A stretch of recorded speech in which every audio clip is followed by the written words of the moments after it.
Children around the country have been settling into the routine of the new school year. It's a daunting time for many, but can be especially challenging for students with autism. To help ease the transition, a handbook has been produced for teachers, parents and students.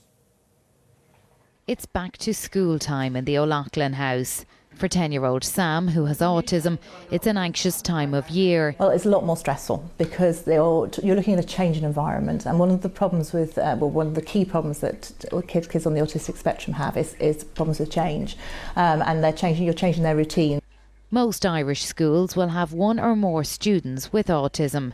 Knowing the challenges they face can help prevent bullying and disruption in the classroom. My son, for instance, is very sensitive to touch, so if you touch him on the shoulder or on the head, he feels like he's been hit, which obviously if he happens to be standing in a queue or something, if somebody bumps him, you know, he thinks somebody's hit him, and that means he reacts in a particular way. Whereas if everybody knows not to do that, then you know, it helps. Often teachers haven't received any formal training on dealing with children with autism. Teachers can have very big classes, up to 30 in a classroom, with maybe 1 or 2 children with autism, maybe then somebody with ADHD, with physical difficulties, with other learning difficulties, maybe some who don't have English as their first language, on top of different levels of their particular subject.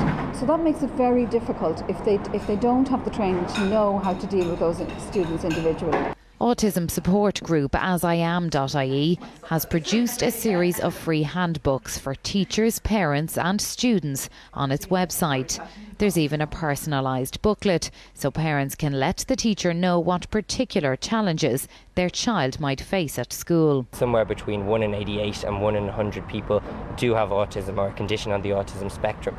So really it's almost impossible to think of a medium-sized school that won't have a child with autism. And I think that comes back to the whole issue of awareness. We need to take away the stigma and the fear of what autism is and bring it out in the open. Vanessa's son's school is fully aware of his needs, and it's made all the difference. Having people who understand him, around him, and being in the right sort of a nurturing environment, the difference to him is just absolutely incredible. Sharon Tobin, RTE News. Well, now we're going to go back to Cork and our southern editor, Pascal Sheehy. Pascal, can you tell us anything more about what has happened